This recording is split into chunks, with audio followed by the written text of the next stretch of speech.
만약에 세계 최대 투자은행 중 한 곳에 아주 내밀한 전략 회의를 엿볼 수 있다면 어떨까요?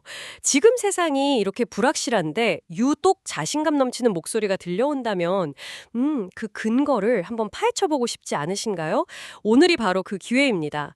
2026년 초 골드만삭스의 최고 경영진이 월스트릿의 가장 날카로운 분석가들 질문에 답하는 컨퍼런스 콜이 있었는데요. 저희가 그 Q&A 전문을 입수했습니다. 이번 시간에는 이 자료를 한번 같이 파고 들어가 보려고 해요. 이게 그냥 단순한 실적 발표가 아니에요. 그렇죠. 거대 금융 제국의 현재 진단, 그리고 미래 구상이 아주 노골적으로 드러나는, 뭐랄까 굉장히 치열한 지적 대결의 현장이죠. 저희의 미션은 이 대화의 행간에 숨겨진 신호들, 이걸 찾아내는 겁니다. 맞습니다. 저희는 오늘 이 대화를 통해서 골드만삭스의 자신감이 대체 어디서 오는 건지 그 근원을 한번 추적해 볼 거예요. 특히 세 가지 핵심 질문에 집중할 건데요. 첫째, 그들은 왜 그렇게 자신들의 기초 체력을 자신하는가? 둘째, 미래 먹거리를 위해서 어디에 집중적으로 투자하고 있는가? 그리고 마지막으로 2026년 M&A나 IPO 시장을 어떻게 보고 있길래 이렇게까지 낙관적인가? 이 질문들의 답을 따라가다 보면 청취자분께서도 이 세계 경제의 큰 흐름을 읽는 아주 강력한 렌즈 하나를 얻게 되실 겁니다. 좋습니다. 그럼 바로 본론으로 들어가 보죠. 일단, 실적 자체는 좋았어요. 그런데 분석가들은 이런 단기적인 숫자, 그 너머의 것을 보고 싶어 했죠. 네, 한 분석가가 이렇게 묻더라고요. 좋아요. 지금은 시장이 괜찮죠. 하지만 다시 어려운 시기가 왔을 때 과거처럼 그렇게 속절없이 무너지지 않을 만큼 회사가 근본적으로 강해졌다고 말할 수 있습니까? 와, 정말 핵심을 찌르는 질문이었어요. 그렇죠. 이 질문에 대해서 경영진이 사용한 표현이 정말 흥미로운데요. 바로 수익의 하한선을 높였다는 말이었어요. 하한선을 높였다? 네, raise the floor. 이게 그냥 전문 용어가 아니에요. 사실상 우리는 이제 폭풍 후에도 쉽게 가라앉지 않는 배가 됐다. 이렇게 선언하는 거나 마찬가지거든요. 과거로 투자은행은 시장이 좋으면 다 같이 파티하고 시장이 나빠지면 생존을 걱정해야 하는 아주 극심한 경기순환 사업의 대명사였잖아요. 아, 그러니까 이젠 최악의 상황에서도 일정 수준 이상의 수익은 무조건 지켜낼 수 있는 체질로 바뀌었다. 이런 엄청난 자신감의 표현이군요. 근데 말은 좋은데 근거가 있나요? 그냥 희망사항은 아닐까요? 물론 구체적인 숫자들이 뒷받침되고 있어요. 과거 투자자의 날 이전 10년 동안 골드만삭스의 평균 자기자본 이익률 ROE가 9%대였어요. 9%대요? 네. 그런데 지금은 경기 사이클 전체에 걸쳐서 평균 10% 중반대, 그러니까 미틴즈의 수익률을 내는 회사로 완전히 탈바꿈했다고 단언하더라고요. 이 5, 6%포인트의 차이가 바로 그 하한선을 끌어올린 결과라는 거죠. 그리고 그 핵심 동력으로 변동성이 훨씬 적은 내구성 있는 수익, durable revenues라고 하죠. 예를 들면 자산관리 수수료 같은 안정적인 현금 흐름의 비중이 극적으로 커졌다는 점을 강조했습니다. 그렇군요. 단순히 회사 규모만 커진 게 아니라 수익의 퀄리티 자체가 달라졌다 이런 이야기네요. 그 내구성 있는 수익의 대표적인 예가 바로 자산관리 사업일 텐데 그럼 당연히 그쪽으로 질문이 집중됐겠어요? 정확합니다. 특히 한 분석가가 과거에 시도했다가 매각했던 유나이티드 캐피털이라는 사업체까지 콕 집어서 언급했어요. 그러면서 도대체 자산관리 사업 확장 전략이 무엇이냐, 방향이 좀 오락가락하는 것 같다 하는 식으로 날을 세웠죠. 와, 아주 공격적인 질문이었네요. 그래서 답변은 어떻게 나왔나요? 골드만삭스의 답변은 아주 명확한 투트랙 전략이었어요. 모든 시장을 다 직접 먹으려고 하지 않겠다는 거죠. 투트랙이요? 네, 그들이 내린 결론은 이겁니다. 자신들이 가장 잘하는 초고액 자산가 시장, 여기는 모든 자원을 투입해서 직접 공략하고 그보다 더 넓은 일반 부유층 시장은 직접 경쟁하기보다는 제3자 채널을 통해서 간접적으로 접근하겠다. 아, 선택과 집중에 기반한 전략이네요. 초고액 자산과 시장은 직접 챙기고 나머지는 파트너를 활용하겠다. 그럼 그 유나이티드 캐피탈은 어떤 교훈을 준 건가요? 그게 바로 이 전략을 확고하게 만든 아주 중요한 실험이었다고 설명해요. 유나이티드 캐피탈을 운영해 보니 넓은 시장을 직접 상대하는 건 자신들의 DNA랑 좀 안 맞는다는 결론을 내린 거죠. 아하. 대신 골드만삭스의 진짜 강점, 세계 최고 수준의 자산 운용 역량을 활용해서 이미 부유층 고객들을 많이 확보하고 있는 독립투자 자문사 RIA 같은 곳에 자신들의 상품과 솔루션을 공급하는 역할에 집중하는 게 훨씬 효율적이라는 걸 깨달았다는 겁니다. 그렇군요. 직접 모든 고객을 찾아다니는 대신에 동네마다 실력 좋은 자산관리 전문가들을 내 편으로 만드는 그런 전략이네요. 맞습니다. 그리고 여기서 정말 중요한 시대적 흐름을 언급하는데요.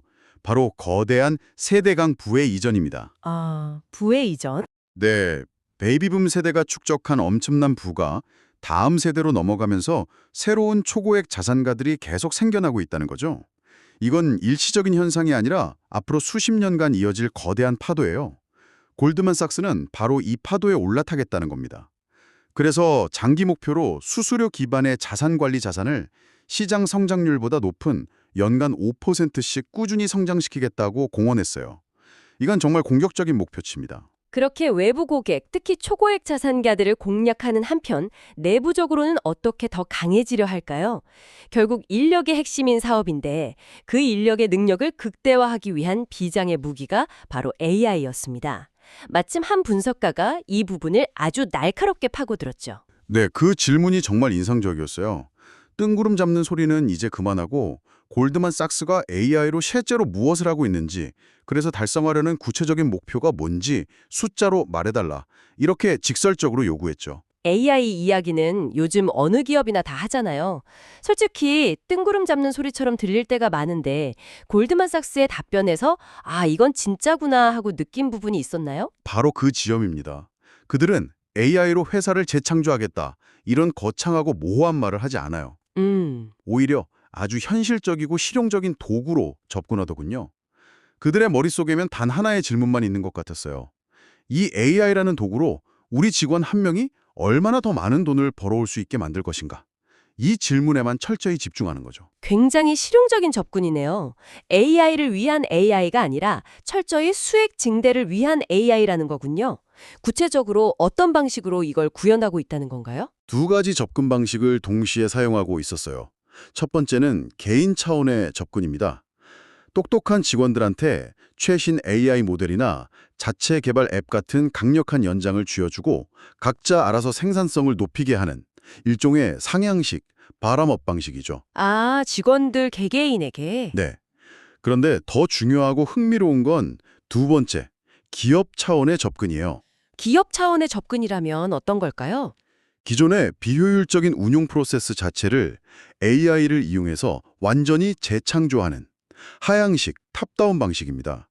막연하게 전사에 AI를 도입하자, 이게 아니라 현재 가장 큰 효과를 볼 수 있을 걸로 판단되는 6개의 특정 프로세스를 정밀 타격하고 있다고 밝혔어요. 예를 들면 신입사원 교육 프로세스라든지 복잡한 규제 관련 서류 작업 같은 것들이겠죠. 이런 것들을 AI로 자동화하고 최적화해서 실질적인 비용 절감과 시간 단축을 이뤄내겠다는 겁니다. 그러게요. 결국 AI 투자로 아낀 돈과 시간을 다시 사람에게, 그것도 돈을 버는 핵심 인력인 자산관리사들을 추가로 채용하는 데 재투자하겠다. 이런 선순환 구조를 만들겠다는 거군요. 그럼 이 전략이 성공했는지는 나중에 어떻게 알 수 있죠? 성공의 척도가 있어야 할 텐데요. CEO가 그 질문에 아주 명확한 답을 내놨습니다. 5년 뒤 성공의 척도는 직원 1인당 수익의 증가 속도를 다시 한번 가속시키는 것이 될 거라고요. 아, revenue per employee? 네, 이건 단순한 구호가 아니에요.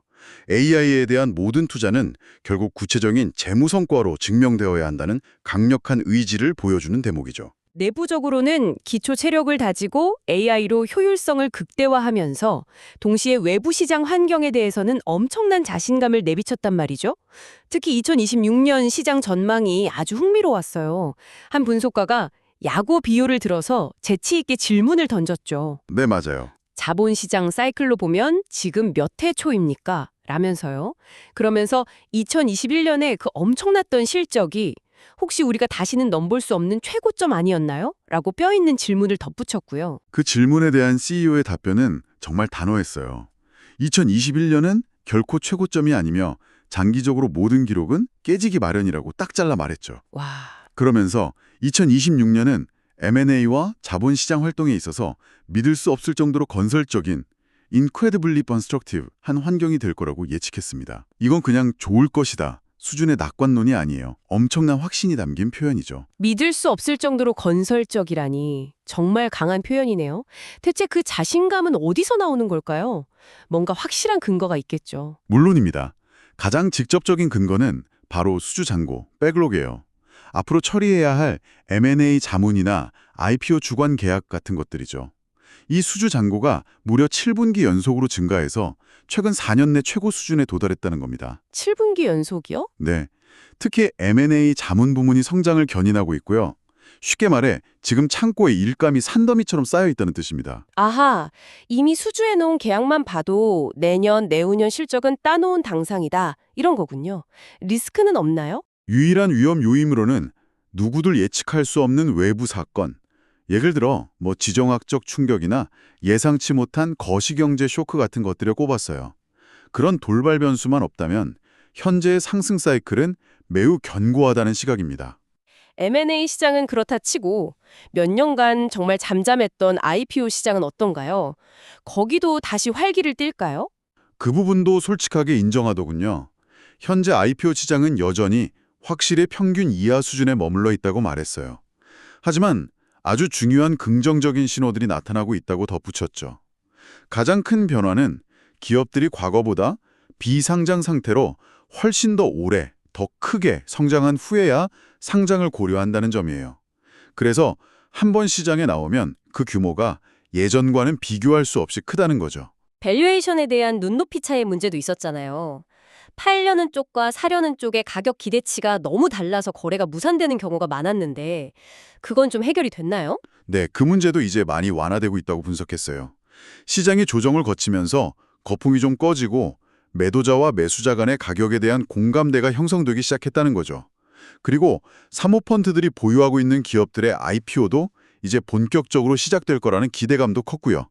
그런데 M&A 시장을 뜨겁게 달굴 또 다른 어쩌면 가장 강력한 동력이 따로 있었습니다. 뭔가요? 바로 규제 환경의 변화예요. 규제 환경의 변화요? 그게 M&A랑 무슨 관련이 있죠? 지난 몇 년간은 반독점 규제가 워낙 강해서 기업 CEO들이 대규모 M&A를 시도할 엄두조차 내지 못했어요. 시도해봤자 규제 당국에 의해 좌절될 가능성이 높았으니까요.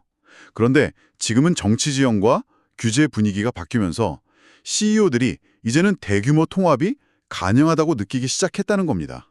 아, CEO는 이걸 몇 년간의 기회의 창, 멀티-이어 윈도우 오브 오퍼추니티가 열렸다고 표현했어요.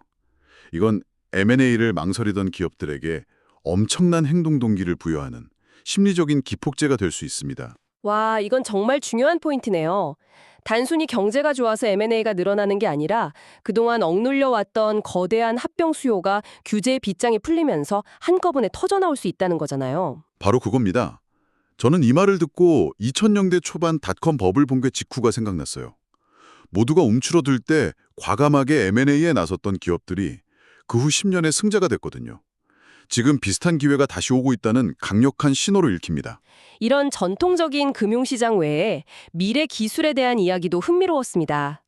AI를 넘어서 토큰화나 예측시장 같은 새로운 기술에 대해 골드만삭스는 어떤 입장이냐라는 질문이 나왔어요.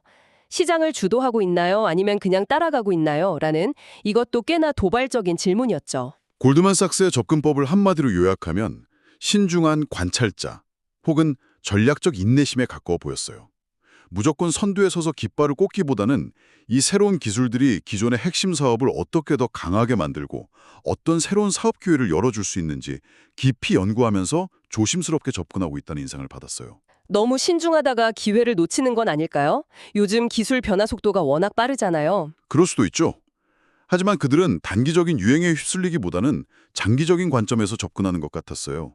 예를 들어 토큰화나 스테이블 코인 분야에서는 이미 대규모 전담팀을 꾸려서 관련 법안, 클래리티 액트라고 하죠. 그 진행 상황을 예의주시하면서 워싱턴 정가와 긴밀하게 소통하고 있다고 해요. 아, 준비는 하고 있다는 거군요. 네, 법적, 제도적 틀이 명확해지는 순간 즉시 뛰어들 준비를 하고 있다는 거죠. 그리고 예측 시장에 대해서는 CEO가 직접 굉장히 흥미롭다, 슈퍼 인트러스팅 이라고 표현하면서 주요 예측 시장 기업 대표들을 직접 만나 논의했다고 밝혔습니다. 예측 시장을 그렇게 관심 있게 본다니 좀 의외네요. 그걸로 어떤 사업을 하려는 걸까요? 그들은 예측 시장을 일종의 새로운 파생 상품 시장으로 보고 있는 것 같아요. 미래 사건의 발생 가능성을 사고 파는 시장이니까요.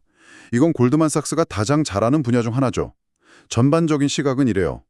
이 기술들은 분명 중요하고 실제하는 important and real한 변화가 맞지만 그 변화가 우리 사업에 실질적인 영향을 미치기까지의 속도는 일부 기술 전문가들이 예측하는 것만큼 빠르진 않을 수 있다는 겁니다. 기술의 잠재력은 인정하되 규제나 시장 수용성 같은 현실적인 문제들을 아주 냉정하게 보고 있는 거죠. 자, 오늘 정말 깊이 파고 들어봤는데요. 한번 정리해 볼까요?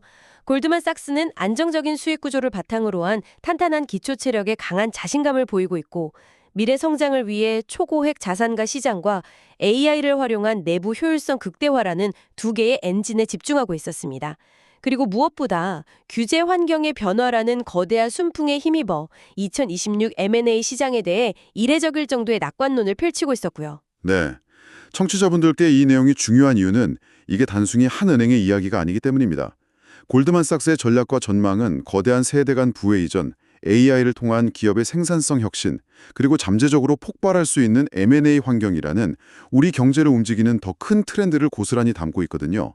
그들의 자신감은 곧 전 세계 기업들의 자신감을 비추는 거울이자 바로미터가 될 수 있습니다. 맞아요. 그들의 움직임을 보면 돈의 흐름이 어디로 향할지 예측해 볼 수 있겠죠. 마지막으로 청취자분께 생각할 거리를 하나 던져드리고 싶습니다. 골드만삭스 CEO는 규제 변화로 인해서 대규모 M&A를 위한 몇 년간의 기회의 창이 열렸다고 했습니다. 이것은 비단 금융시장에만 국한된 이야기는 아닐 겁니다. 여러분의 산업, 여러분의 회사에도 그런 기회의 창이 열리고 있을지 모릅니다.